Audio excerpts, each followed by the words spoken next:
Momento comerciário no ar. A participação do presidente do Sindicato dos Comerciários da Baixada Santista, o Washington Vicente, e também a presença do advogado José Stalin, advogado do sindicato, e a gente vai falar sobre vários temas de interesse dos comerciários e das comerciárias aqui da nossa região. Ô, Washington, um assunto que já vem preocupando muito a categoria é a chamada PEC 12/2026, que já está até apelidada da PEC da maldade, é isso mesmo? Boa tarde, Geraldo. Boa tarde, doutor Stalin. Boa tarde. É verdade, ela já está com essa nomenclatura aí no meio sindical, que na verdade ela só tem maldade, né? Eles criaram essa PEC para contrapor a PEC da jornada 6 por 1 e na verdade eles estão criando mais uma precarização para os trabalhadores, né? Que os trabalhadores já vivem nessa capenga aí de jornada há um bom tempo e quando você parece que vai sair, vem um cidadão aí que é conhecido aí no meio político, né? Apoiado por grandes empresários, grandes instituições de empresas aí, que é o nosso senador Rogério Marinho, está aqui na proposta da lei dele, todo mundo já sabe. Ele foi o operador da lei da desreforma trabalhista, Isso. ajudou na chamada reforma previdenciária e o cara ainda é eleito, viu, Geraldo? Tem gente que gosta. E com agravante, não prejudica apenas os comerciários, né? Sim, de aí, modo geral, os trabalhadores. Aí né? é o trabalhador em geral, né? O trabalhador em geral, não é verdade, doutor Stein? Sim, perfeito. E a lei é voltada para todo o trabalho no Brasil. Então, não importa a categoria, importa que é voltada ao trabalhador. Sabe qual é o grande problema? Que assim, Reinaldo, acho que nós do movimento sindical precisamos realmente levantar essa questão, porque tudo aqui no Brasil, ela né, é como se fosse um incêndio. A chama vai até certa altura e depois baixa e ninguém sabe o que aconteceu, não sabe se está resfriando, não sabe. Então, o que acontece? Essa PEC aqui, ela tá meio travada. Por quê? Porque depois da PEC, da jornada 6 por 1, o Senado ele teria que reafirmar o que foi aprovado na Câmara. Só que, infelizmente, aqui no Brasil, eu não sei o porquê que alguns poderosos de estados nanicos, como é o caso do nosso presidente do Senado e do Congresso Nacional, o Davi Alcolumbre, constitui tanto poder e eles acabam prejudicando a grande maioria da população, que são os trabalhadores, Claro. né, em favor da minoria, que são alguns grandes empresários que temos aqui no país. E por meio dessa questão política, o trabalhador está sofrendo a questão dessa jornada que... E engraçado que ele falou o seguinte, Heraldo, ele fala que é o seguinte, o trabalhador vai ter a liberdade. Onde que trabalhador tem liberdade? Hein, doutor? Não conheço. Aonde que trabalhador pode conversar de tete a tete com o patronato, com o empresário, né? Consegue sim, na loja do seu João, na loja da dona Margarida. Estou mudando aqui, porque sempre é o seu Zé e dona Maria, né? Então assim, e aí eles criam obstáculo dizendo que estão protegendo esse tipo de negócio. E na verdade não é, porque esse tipo de negócio, o pequeno empresário, ele tem realmente as contas no lápis, ele sabe até onde ele pode chegar, ele não é devedor de bancos, ele não tem dívida futura, ele não tem investidor no cangote dele querendo dinheiro rápido e fácil. Então, assim, e aí joga-se todos os problemas na questão de jornada. Aí falam de prefeitura, que não tem nada a ver, funcionários públicos já trabalham até menos, 30 horas semanais. Hospitais já tem sua jornada pré-estabelecida, que todo mundo já sabe que é o 12/36, como outras. Motorista também, que é profissão regulamentada. Então fica jogando tudo na janela. E você sabe, né? A rede social é a trincheira do ignorante, não é verdade? Então, infelizmente, é isso que está acontecendo. Ô, doutor Stalin, só para a gente situar, o que está prevalecendo hoje? É 5x2, 4x3, 6x1? Parece até esquema de Copa do Mundo. Esquema tático. Esquema tático. O limite mínimo estabelecido aí é o 6 por 1, é o que está valendo. Essa lei aí ainda está em discussão. A minha crítica que eu faço com insistência é o seguinte: eu fico admirado de ver que no famoso Estado de Direito em que nós vivemos, composto de um Congresso do Senado e Câmara dos Deputados, onde cada deputado tem 25 assessores e cada senador tem 50 assessores. Portanto, essa ramificação aqui é aquela ramificação que tem condições de ouvir o povo. Mas, na verdade, a administração passa a ser por lideranças partidárias, que fogem dessa realidade do povo. E aí o que acontece? Nesse caso aqui, o governo apresentou um projeto, esse projeto foi discutido muito simploriamente na Câmara, aí permitiu que o Senado agora, num segundo estágio, ofereça um projeto de lei em sentido contrário ao que foi decidido lá. Então, é uma bagunça. Eu sempre atribuo ao Congresso Nacional a ser um Congresso preguiçoso e não técnico, porque a gente tem que ouvir as partes. Quando um projeto é apresentado em qualquer das câmaras legislativas, o que há necessidade é de uma discussão, né? Agora, se você fica, depois que aprova-se numa Câmara, a outra faz um projeto contrário, isso é um absurdo. Então, nós estamos vivendo uns momentos muito críticos, porque o que está havendo aqui é algumas lideranças prevalecendo da posição que detém dentro dos partidos para fazer pressão política.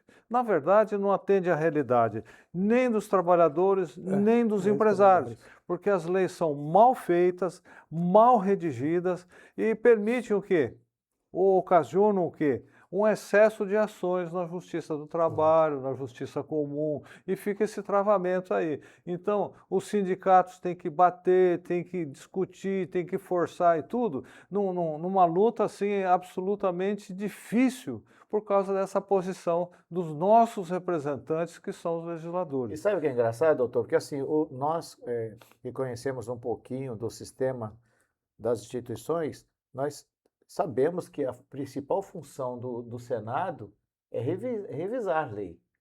Ou pode até criar lei, mas ele recebeu uma lei aprovada por 513 deputados, ou 400, pela grande maioria, e ele cria uma nova lei para combater a lei que foi aprovada. Ou seja, esquece a lei que realmente foi aprovada e que é o interesse do povo. Assim eles foram eleitos, né, para atender o povo.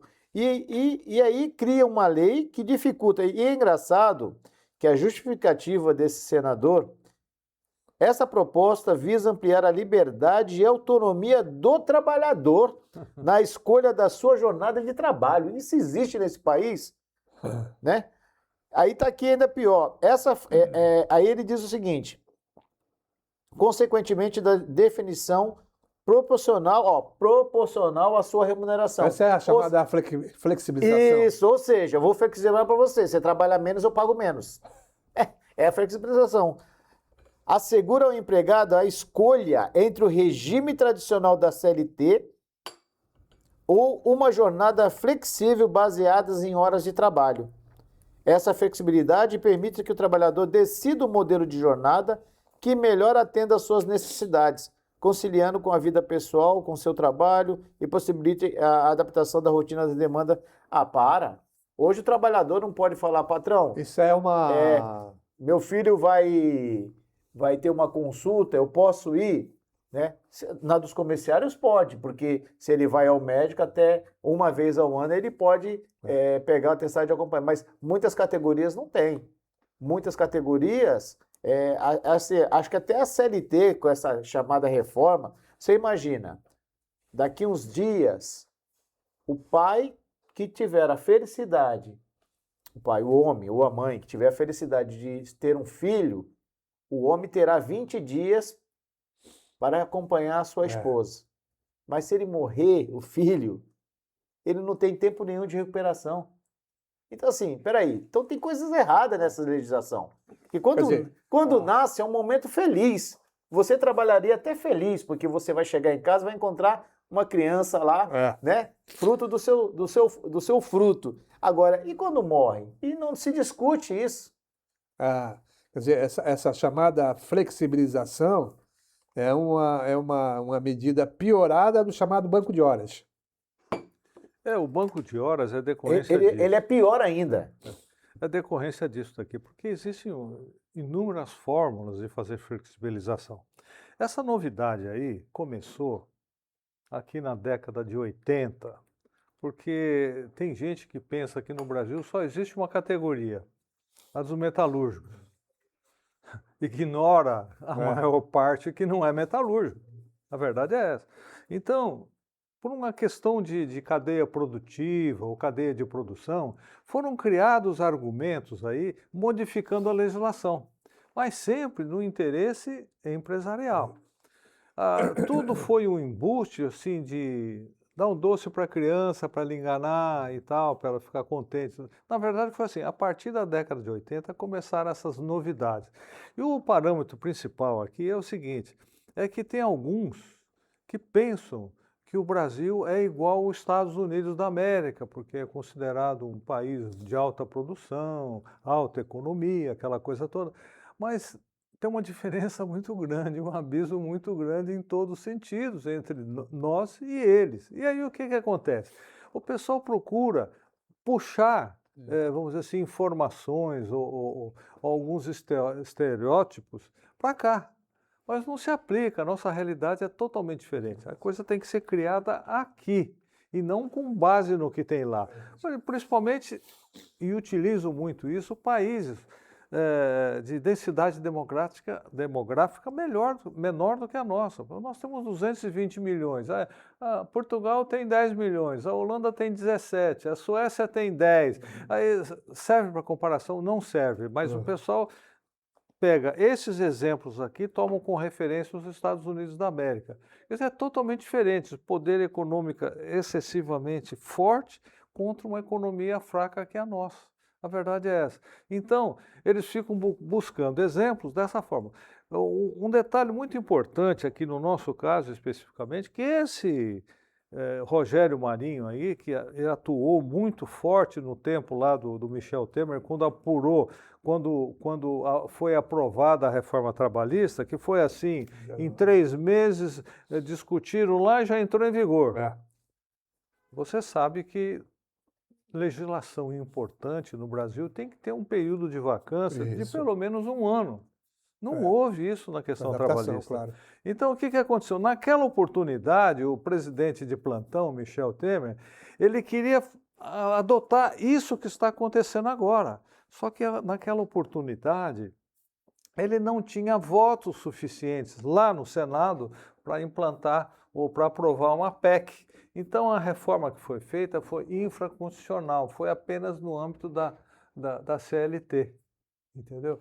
Mas o Rogério Marinho conseguiu se eleger senador, né? Mudou lá de plataforma, então ele agora por cima quer impor o que já tinha sido plantado lá atrás.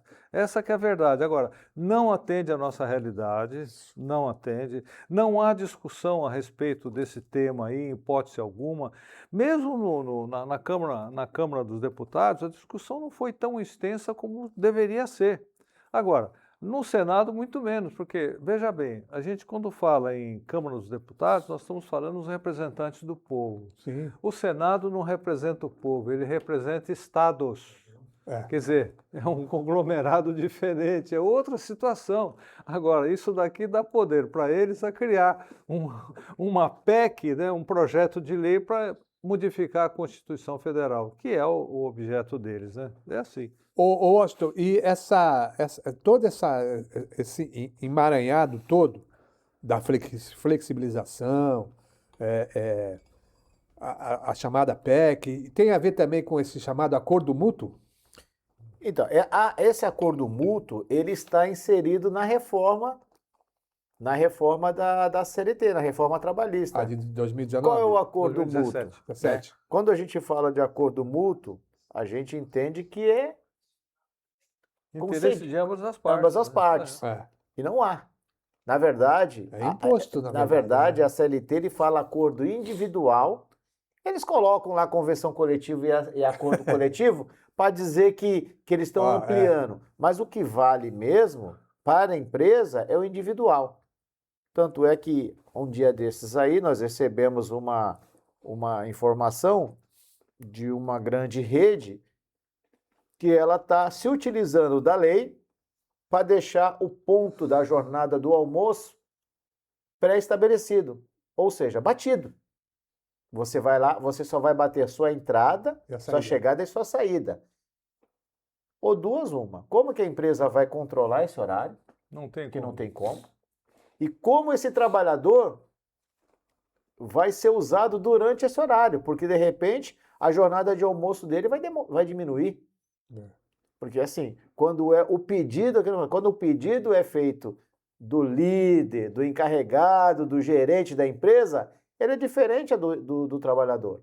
Então, quando estabeleceu a livre negociação entre empresário e trabalhador, você descarta o quê? Os sindicatos.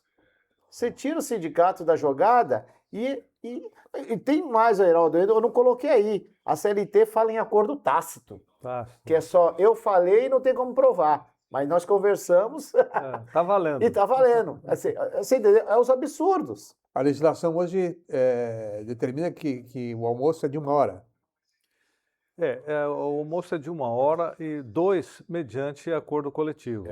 Ou meia hora. Existe também a possibilidade de 30 minutos de almoço. Mas o que o Washington está. Mas nesse meio também não tem aquele período do descanso também, durante a jornada? Esse é o período de descanso. Né? Todo? Descanso para alimentação e repouso. É o que consta na CLT. Sim. Então, o que acontece? É fixado um parâmetro de 1 hora e pode ser no máximo 2 horas, mediante acordo ou convenção coletiva. Isso é válido, é obrigatório.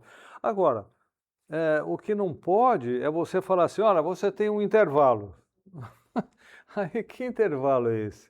A empresa que decide. Na verdade, esse intervalo pode ser de 5 minutos. Ou você come aqui no próprio balcão, aqui você vai lá no canto, come lá, já está valendo. Coisa dessa natureza. Mas eu lembro, doutor Stalin, quando eu atuava num jornal de grande circulação aqui, e a jornada do jornalista é de 5 ou 7 horas. Aí teve um colega que foi demitido e ele foi à justiça e reclamou a não observância do chamado período de descanso. E a empresa foi condenada. E a partir daí a empresa nos obrigou a bater o ponto do descanso. A entrada e a saída do descanso. Perfeito. Aí veio a reforma trabalhista. Falou com isso. E falou que pode ter o ponto por exceção.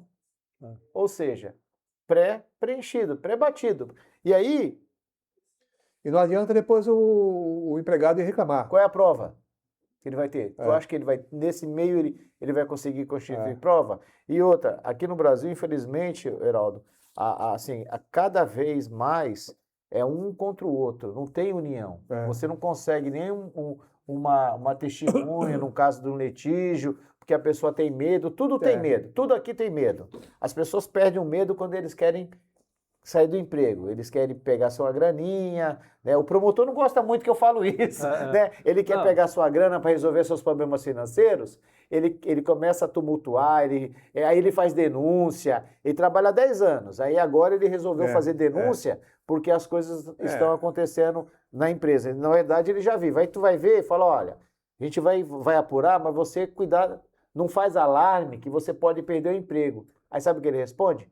Mas é isso que eu quero, sair daqui. Quer dizer, então sabe que, infelizmente, ele não está brigando por algo. Ele está pensando simplesmente em si só, resolver os seus problemas financeiros. Porque o trabalhador, Heraldo, no Brasil, ele não quer ficar desempregado. Né? Estamos aí numa onda agora que a juventude não quer nada. Então, se a juventude não quer nada, o problema é os pais dos jovens. Eu tenho um jovem de 17 anos. Se meu filho hoje não quer nada, a culpa é minha. Não é do jovem, correto? O que eu vejo, na verdade, é uma modificação das modalidades de trabalho. O jovem hoje ele não quer entrar numa empresa e ficar 30 anos para se aposentar. Não, primeiro que ele não vai se aposentar, já começa por aí. Tem essa também. Não, a perspectiva do jovem hoje... Ele quer entrar numa empresa, trabalhar algum tempo e tal, se aprimorar e partir para outra, essa coisa toda. Até tem o jovem com projetos de vida, um jovem que tem família, um jovem que tem na sua família um espelho de família trabalhadora que constituiu. Tem. Só que hoje, infelizmente, isso aqui, ó, é a grande ilusão do mundo moderno. Chama-se rede social, Ah, sim. entendeu? Então, o jovem que não tem uma estrutura familiar, ele cresce no mundo de Bob mesmo, ele só vai sonhar. Ele acha que ele tem que ser jogador de futebol, Ou influencer. ele tem que ser influencer, ele tem que ser Artista. um artista. Isso. Mas mesmo assim, para ser artista, a gente não conhece, como se diz, as pingas, né? Ou os tombos. Claro. Você só tem uma versão, topo, né? né? E uma coisa assim, que é bem, que a gente tem de particularidade nos sindicatos comerciários, é ouvir toda a história, porque toda história tem um lado, né? Tem os dois lados. Então, quando você vê que as coisas realmente não estão daquele jeito que você ouve, quando você vai apurar, você vê que realmente está mal contado. Só para você ter uma ideia, na nossa convenção coletiva, é proibido o trabalho no dia 25 e dia 1º. E nós tivemos algumas denúncias de algumas empresas que descumpriram. Mandamos a notificação, uma das empresas falou assim, não, nós contratamos autônomo nesse dia. Autônomo. É autônomo. Beleza. Mandamos o diretor ir lá fazer uma visita de novo, entrevistou o trabalhador, a pessoa sentada lá dentro do balcão, disse que está registrada, tudo ok. Fizemos um levantamento, ela não está registrada, ela vai começar a receber o seguro-desemprego e está trabalhando lá dentro. Aí, se eu faço alguma coisa, eu vou prejudicar a trabalhadora. Porque está no... Hoje ela não é mais no trabalhadora, seguro-desemprego, hoje né? ela é uma beneficiária do seguro-desemprego. Mas ela acha que ela está se dando bem, ela deve estar ganhando menos do que o salário dela normal, para juntar com o que ela vai receber do seguro-desemprego, e ela vai achar que vai estar recebendo a maior fortuna da vida. Só que quando ela for realmente registrada e ela for tirar suas primeiras férias, ela vai tirar no mínimo 5 meses depois do aquisitivo, porque só vai contar quando ela estiver registrada. E esse empresário está economizando 20% na folha de pagamento, FGTS, tudo isso. Você entendeu o que eu estou falando? Então, assim, está fraudando. Só que o grande problema é que, vou denunciar para quem está ali hoje? Não tem para quem denunciar.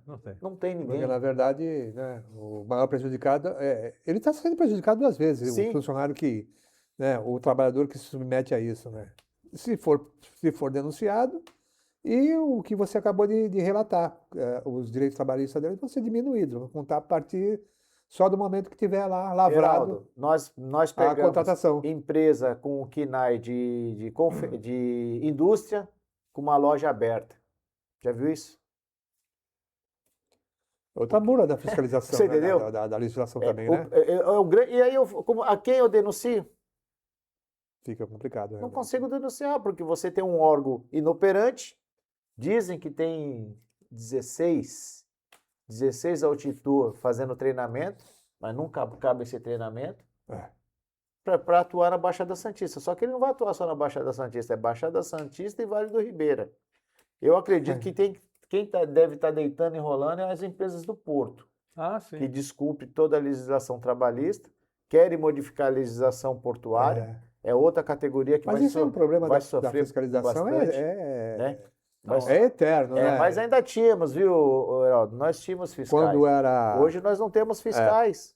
Eu lembro que o fiscal que atuava, que atendia a nossa área, ele era médico. E ele não entendia nada porque o jornalista tem um jornal específico, essa coisa. Então era uma complicação.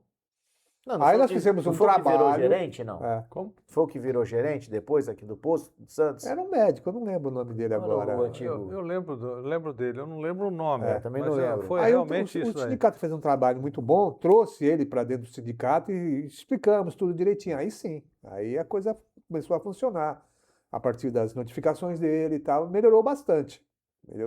Mas é complicado isso mesmo. Além de ser um número reduzido, às vezes ele é de uma categoria que... mas nós observamos isso, que há muito tempo o Ministério do Trabalho vem sendo sucateado. Sucateado, não é verdade? Há muito tempo.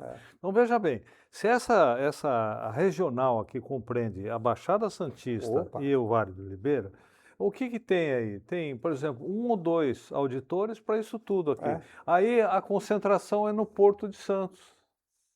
Né? Então só tem auditores para o Porto, mas mesmo assim insuficientes.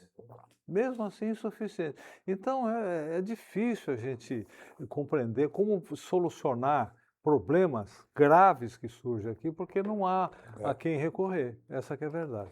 E é por isso que também vem as críticas sobre o governo Lula, que não atua nessa área, né? Então, na verdade, Mas que- assim, não é só o governo Lula, acho que todos os governos, não, né? O sucateamento vem de, É, o de longe sucateamento atrás. Não, eu sei, passa. vem de Mas muito assim- antes. Mas, pô, Heraldo, é que nós governo de trabalhador, e É, ele não dá mas uma atenção mas para isso então, também, assim, aí fica complicado. assim, o governo PT, ele acha que é só manter o prato de comida na mesa das pessoas. Tudo Ou então bem. cuidar do Não, metalúrgico. tudo bem, não, tudo bem, o Brasil saiu da linha da miséria, né? Teve alguns avanços, Hoje claro, o Bolsa inegável. Família é um produto político que ninguém tira porque dá voto, né? Só que assim, Até o Flávio Bolsonaro quando, elogiou. quando você tenta avançar políticas que melhorem a condição de vida, você vai empacar no chamado quem vai pagar o custo. É.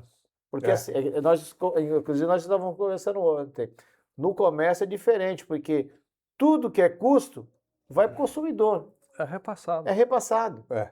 Né? Quando a inflação chegou, por exemplo, a gente vai negociar nossa database 1º de outubro. Quando chegou nos 5%, assim como diz Cristo, ele já aumentou 70 vezes 5. Você entendeu o que eu estou falando? O produto é contínuo, é como se fosse juros sobre juros, ele não diminuiu. É. Quem está pagando gasolina barata? Alguém está pagando gasolina barata? O petróleo baixou. Não está. Não tá. Não está, entendeu? Então, assim, infelizmente, como diz aqui no termo jurídico, né? Isnunc, não, como é que é? Ex nunc, ex tunc. Isso.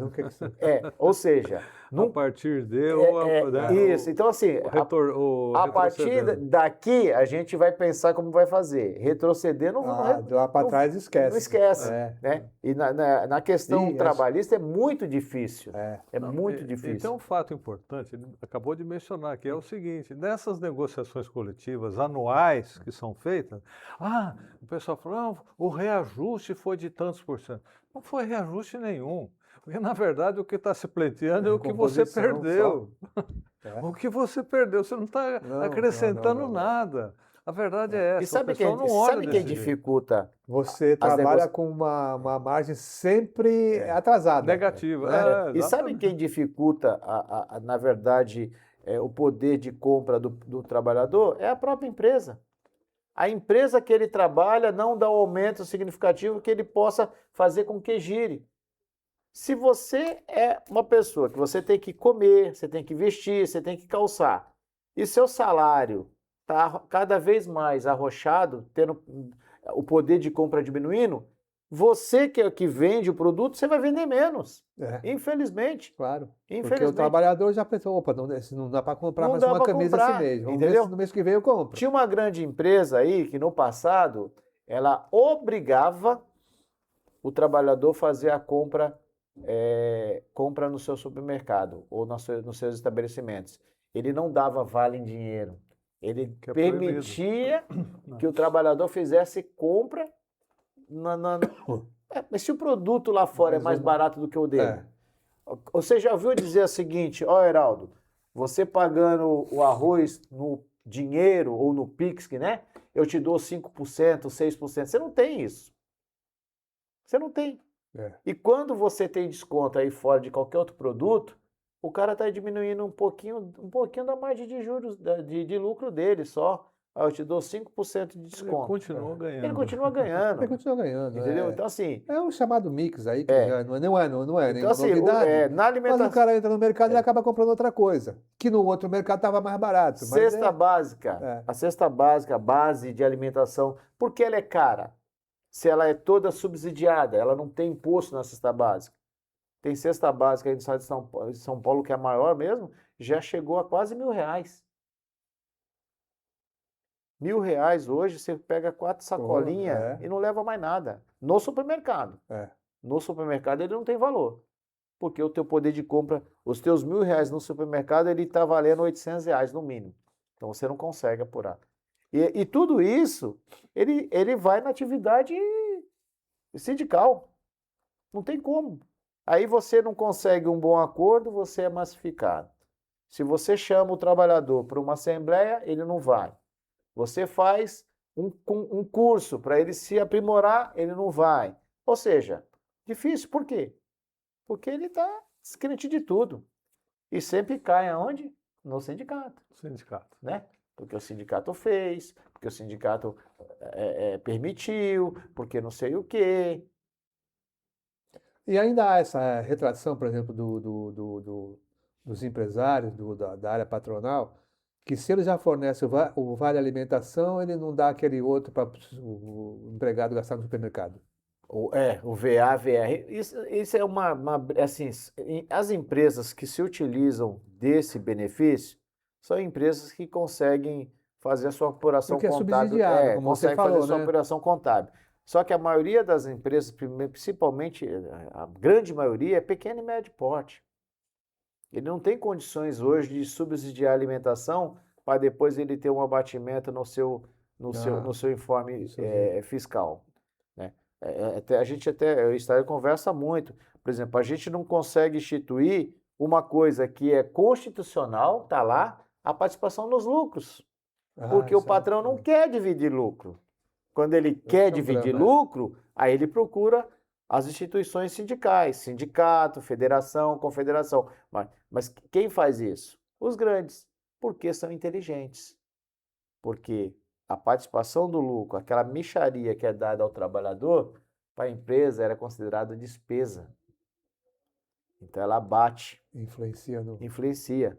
E aqui os empresários menores de pequeno porte, eles acham que PLR é dar dinheiro para o trabalhador.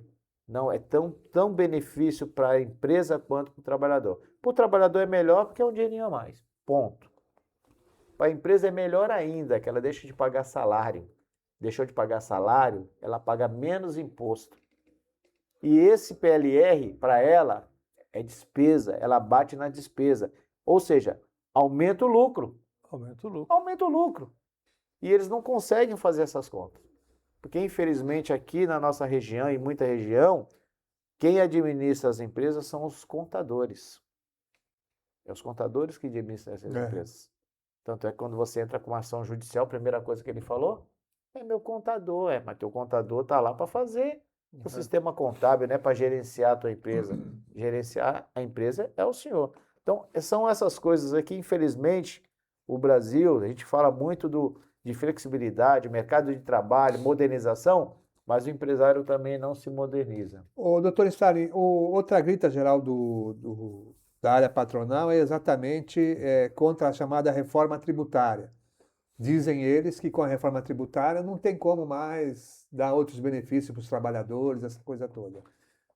Na verdade é o seguinte, a quem interessa a reforma tributária? É a primeira pergunta. Você vai pensar, não, isso é para todo mundo. Não, não é. Na verdade, o que se objetivou aí com essa reforma tributária era fazer o seguinte, facilitar a arrecadação com uma contribuição justa. Muito bem. Justa não é até hoje, nunca foi. Em segundo lugar, hoje com a utilização dos sistemas de informação, internet, toda essa parafernália eletrônica, o que aconteceu? Tudo é feito através desse sistema.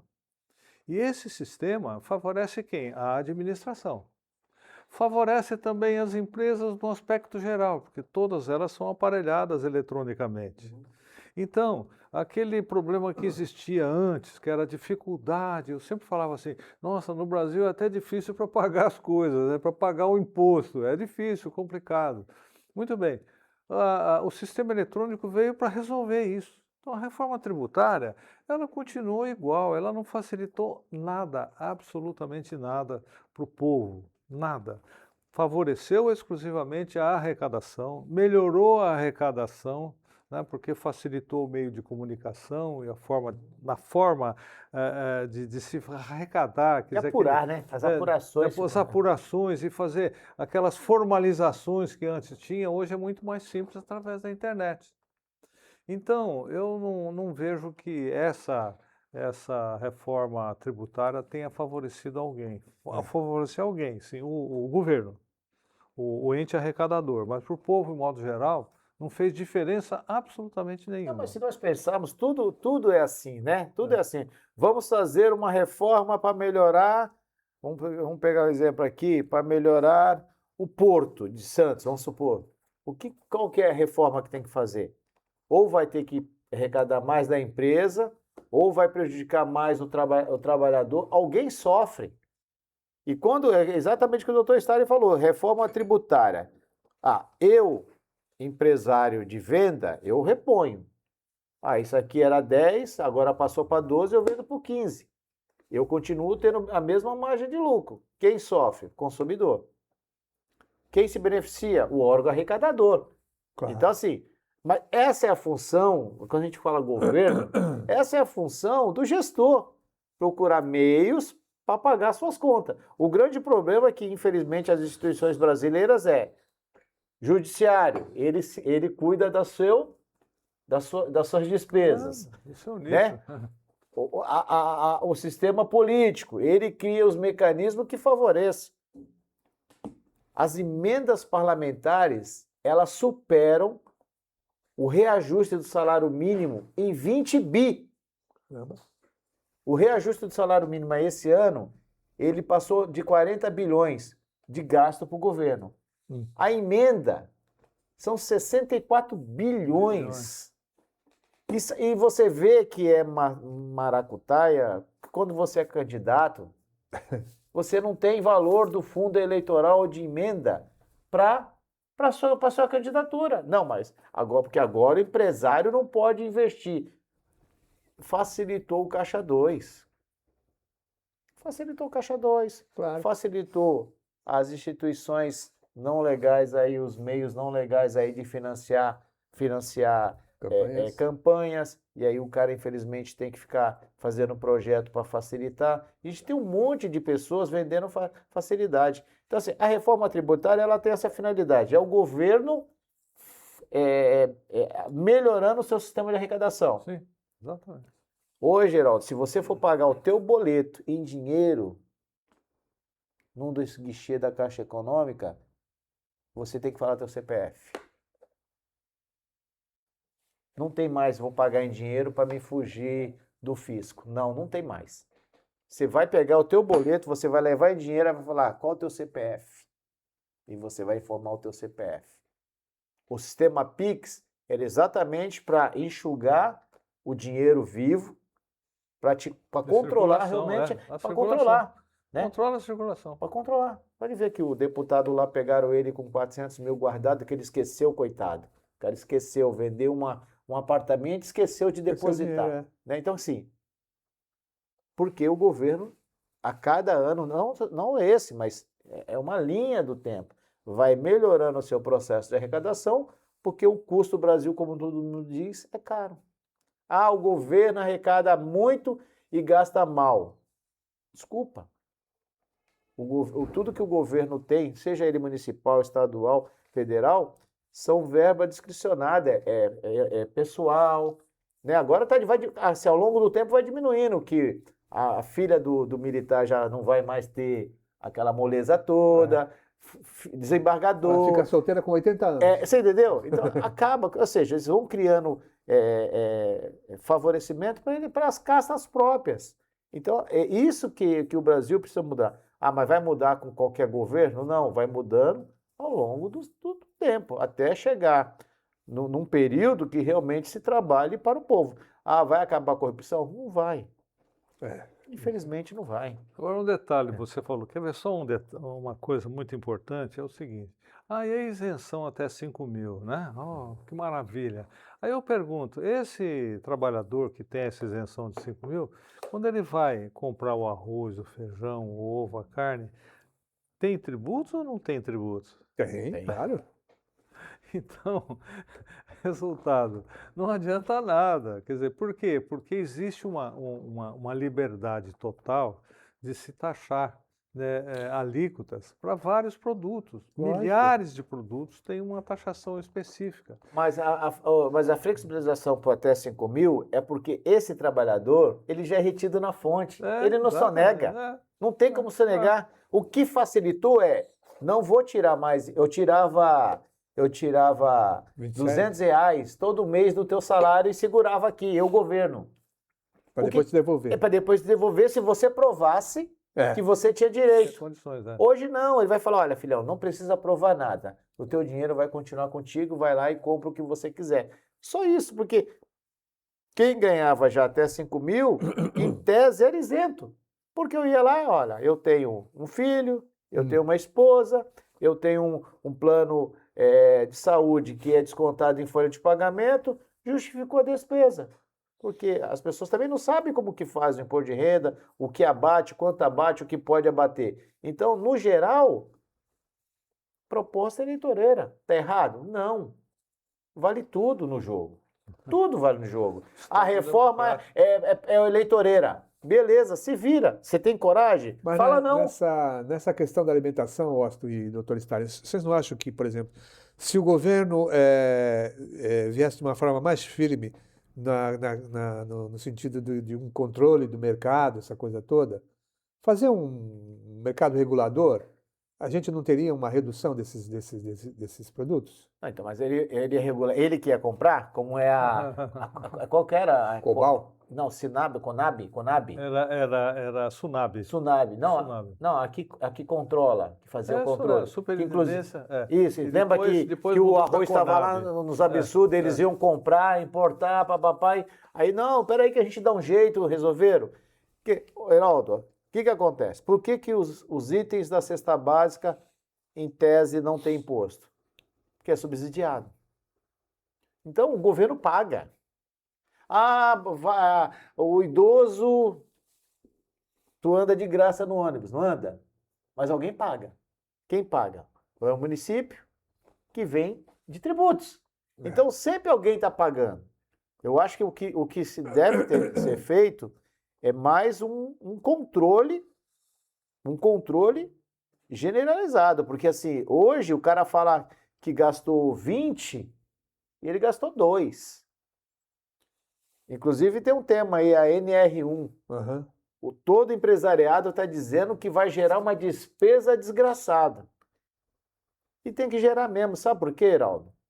As empresas têm que acompanhar a questão psicossocial dos trabalhadores. Porque assim, cara, não é por nada. Hoje, as grandes incorporações, hoje é time, colaborador.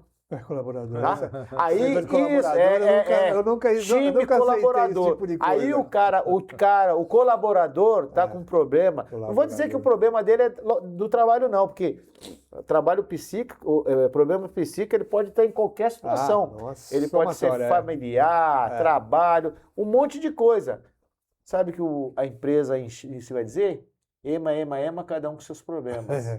Só que se você vem mal da sua casa, você não vai produzir mal no local de trabalho. E, às vezes, consequências muito maiores. Isso. E aí, a empresa está dizendo lá para o INSS, fala assim, a minha empresa aqui, eu dou acompanhamento psicológico, eu dou um acompanhamento médico, então o risco aqui na minha empresa é 1. Aí chega lá no INSS, tem 10 mil trabalhadores batendo na porta do INSS, pedindo auxílio doença, porque ele está com problema psicológico. Aí o INSS vai pagar? O governo está dizendo o seguinte, agora você balance o berço. Quem pariu o Mateus que balança. Se eu gastar R$1.000, eu vou te cobrar R$1.000. E aí empresário não quer pagar, Stalin. O cara fala, aí o meu investidor, né? Eu vou deixar de repassar debêntures para os meus investidores, aí ele não vai gostar. A gente vai se aprofundar um pouquinho nessa questão da NR1, na norma regulamentadora 1, que nós estamos aqui no momento comerciário com o presidente do Sindicato dos Comerciários, o Washington Vicente, e o advogado o Dr. Stalin, José Stalin. Na verdade, Washington, o que diz essa norma regulamentadora, Dr. Stalin, por exemplo? Bom, a questão é simples. A NR1, norma regulamentadora, ela existe há muito tempo. Só que ela estava voltada... Esquecida lá. Engessada. Ela estava voltada exclusivamente para situações físicas. Por exemplo, adicional de insalubridade, periculosidade. E esses riscos, esses tipos trabalhador de ia requerer, são mensuráveis, são verificáveis. E as empresas tinham oportunidade de fazer os controles. Se faziam ou não faziam, mas tinham oportunidade para fazer. A verdade é essa. Tanto que as que não faziam sofriam ações na Justiça do Trabalho. Muito bem. Agora, aí o governo veio e modificou isso daqui, acrescentou o problema dos riscos psicossociais. E esse problema é um pouco complicado. Então, olhando para o lado do trabalhador, é muito essencial, é útil, porque se ele sofre algum transtorno mental, algum problema que possa influenciar na sua vida, realmente ele tem que passar por um tratamento. Claro. Muito bem. Então, o que acontece? Vamos falar em termos práticos. Para a empresa, isso provoca o afastamento do trabalhador para tratamento, né, e recuperação da sua saúde, aonde? No INSS. Sim. Esse é um fato. Agora, quando ele vai para o INSS, acontece outra coisa. Ele tem que passar por um tratamento, mas ele vai receber o auxílio, ou auxílio doença, ou auxílio acidente, né? Ou doença ocupacional. Então, isso daqui transfere para o INSS. E aí vem um outro problema. O INSS, atualmente, lembra quando falamos daquele outro órgão sucateado? Nos parece que o INSS está passando por um processo desse de forma crônica e profunda. Por quê? Por exemplo, no afastamento do trabalhador, a primeira coisa que tem que ser feita, o quê? É a perícia. Bom, tem mais de 1 milhão de perícias aí aguardando agendamento pelo INSS sem solução. O trabalhador é obrigado a contratar advogado ou procurar o sindicato, entrar com ação na Justiça Federal para obrigar o INSS a agendar perícia para ele fazer. Lembrando que um médico perito do INSS não é funcionário do INSS. Sim. Então, o INSS não tem à disposição a hora que você quer lá passar por perito. Ele é um contratado, por isso que é agendado. Entendeu? Por isso que é agendado. Então, está um descompasso tremendo aí, porque eu tenho vários casos concretos assim, o sujeito está afastado, não está recebendo nada porque está dependendo da perícia. E a perícia já está sendo aguardada há 4, 5, 6 meses, o que é um absurdo. Quer dizer, então ele não está trabalhando porque está doente. E a obrigação do INSS fazer o tratamento e remunerar enquanto ocorrer esse afastamento, não faz. Não faz a perícia, nem paga nada para ele. Mas não havia uma norma que, enquanto não se realizava a perícia, o INSS pagaria? Não. Durante não ocorre, 3, 4 não, meses? Não, fica em aberto isso daí. Então gera um problema. Nossa Senhora. Gera um problema. Esse é o grande drama. O INSS já tentou de tudo. Porque assim, o INSS não tem funcionário. Por que não faz como no passado? Depois da pandemia, Heraldo, piorou. Você acredita que hoje 80% de funcionário do INSS a nível Brasil está em home office? Por quê? Home office. Não estou dizendo, não, aí não vou fazer a crítica aqui, porque os funcionários, a maioria, já tem 60 anos, ou aposentou, está em pré de aposentadoria, então a pandemia não acabou, eles têm risco. Você tem ideia, tem agência no Vale do Ribeira que só tem um gerente, não tem funcionário. O funcionário tem home office. Home office fazendo o quê? Fala para mim. Né? Aí não tem perito. Perito tem que ficar fazendo... Eles vivem fazendo mutirão. Recentemente em Santos teve um mutirão para fazer perícia porque acumula.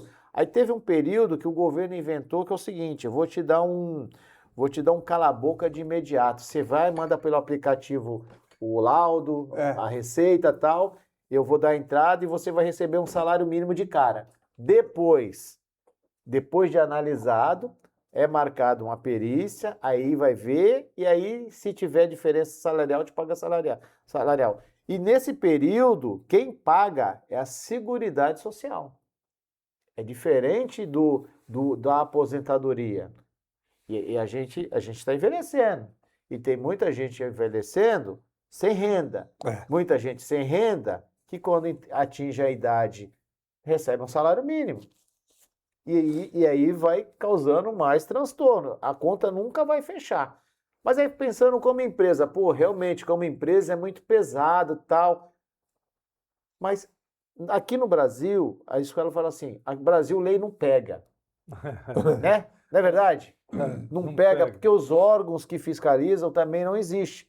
Mas se não houver uma lei que proteja, uma lei que tenha penalizações no não cumprimento, ela nunca vai pegar mesmo. Voltando no mesmo assunto, aqui, ó, para provar para você que quem manda no país são eles. Aqui, ó. Justiça suspende sanção da NR1 para empresas ligadas à Fiesp. Todas as indústrias que são associadas, aqui quando ele fala ligada, é associada à Fiesp, o Ministério do Trabalho não pode multar. Por quê? Porque eles conseguiram convencer a juíza que a forma não é clara. Não sei se você chegou a ler. Na vara da capital de São Paulo. Peraí, mas o Ministério do Trabalho simplesmente jogou, mas não é claro. Como que não é claro, meu irmão? A gente está falando aqui num comércio, na área de comércio que é o nosso, que são riscos iminentes e você não toca. Né? É diferente do que você falou do metalúrgico. O metalúrgico, ou a ponte caiu na cabeça dele, ou ele caiu dentro da calderia. Mas a questão psíquica...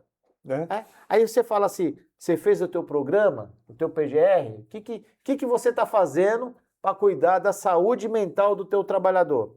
Nada. Você entendeu?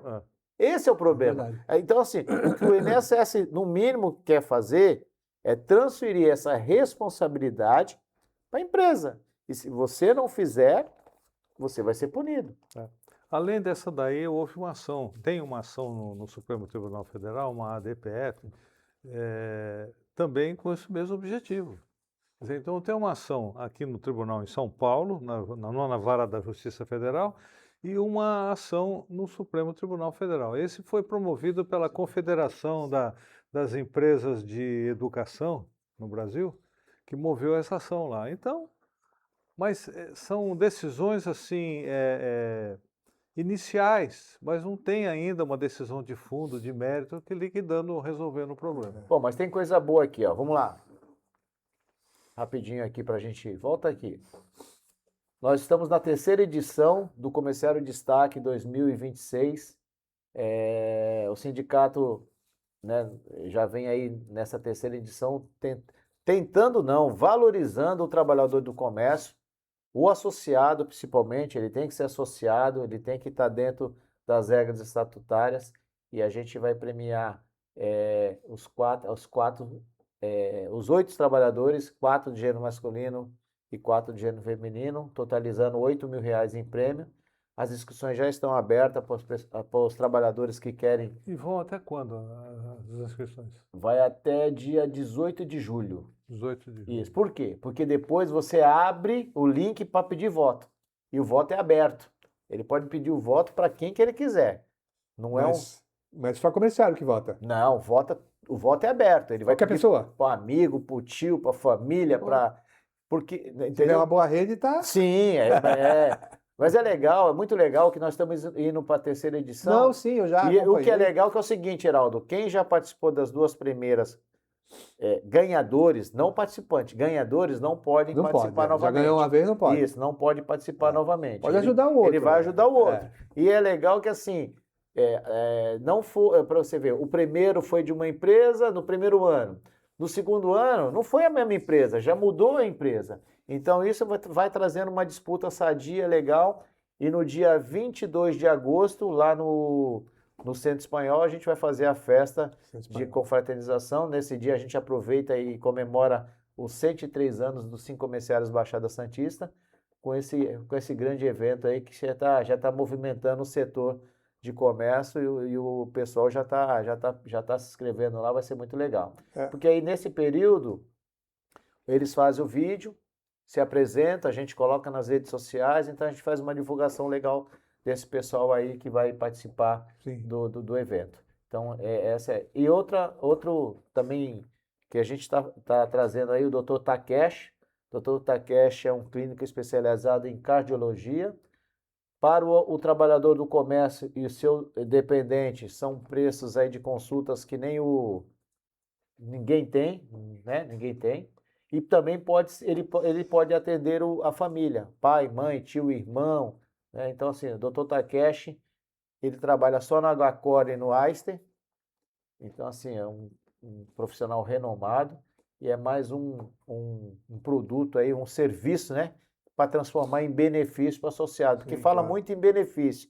Benefício é o que você vai ter, né? E, na verdade, ele é um serviço oferecido, assim como desconto em farmácia, dentista, mas é mais uma atrativa aí para os nossos associados e os seus dependentes. Você falou do aniversário do Ah, sindicato, é um dos mais longínquos aqui da região, né? eu acho que é o mais antigo, né? Tem, Sim. se não for um dos maiores, 103, regularizado, é. tudo. Vamos fazer aniversário de 103 anos. 103 anos, é verdade. Imagina. E também, juntamente com a Associação Plenitude, empresa parceira, que nos ajudou na primeira turma de curso de inglês para trabalhadores no comércio, estamos também iniciando essa parceria aí, uma roda de conversa para mãe e pais de filhos atípicos.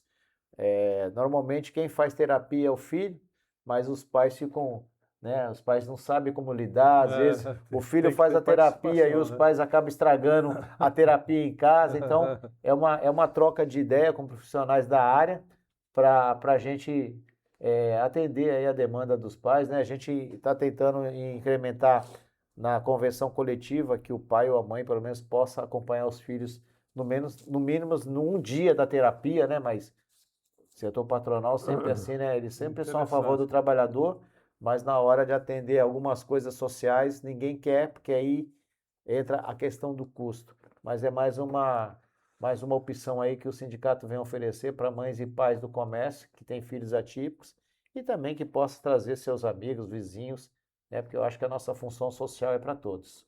Claro, Então, claro. atualmente é esse trabalho aí que a gente está fazendo aí. Com tudo isso, a gente observa o seguinte, que o sindicato ele tem uma atividade socioeconômica e de representação. Claro. Quer dizer, ele é exatamente o para-choque entre as empresas e os trabalhadores. Sim, E não é só de representação, é de prestação de serviços, como como a essas gente aí, observa aí. claro. O que é raro acontecer até aqui na Baixada Santista.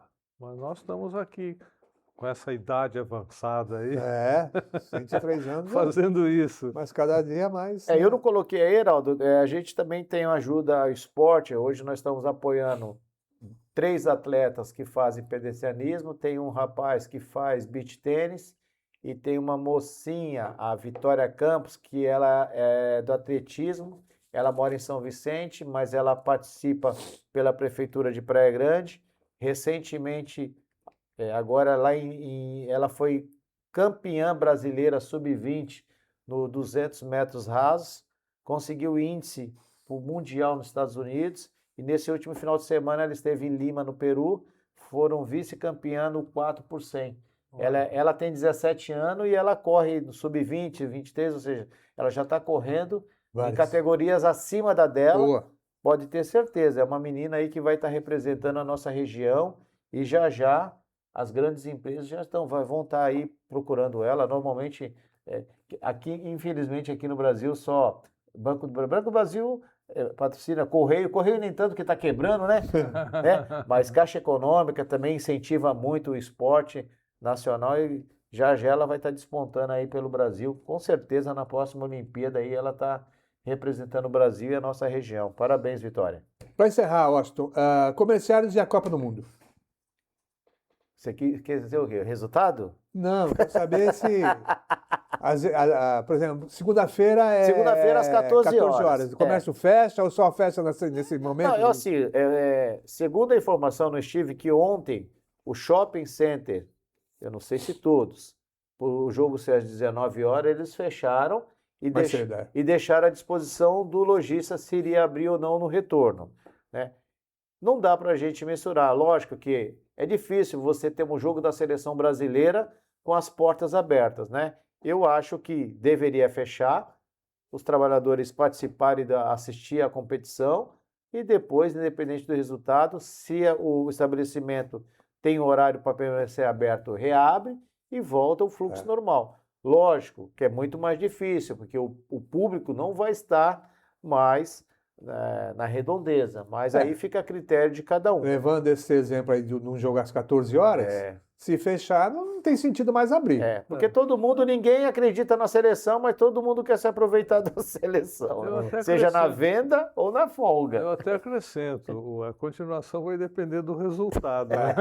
Nós, por exemplo, nós temos que encerrar às 12 horas na segunda-feira. Tinha reunião de diretoria agendada, tive que mudar, mas infelizmente tem que ser assim, é um período de festividade, somos brasileiros, não somos aqueles brasileiros que estão morando fora, que na hora que toca o hino, põe a mão no peito, chora, mas não mora mais aqui. Nós somos brasileiros que vivenciamos todo dia os problemas do Brasil. É isso, encerrando aqui o momento comerciário, e a gente já convida a todos para o nosso próximo programa. Obrigado ao Washington, obrigado ao Dr. Starling. Um abraço, Heraldo. Obrigado, Heraldo. Obrigado.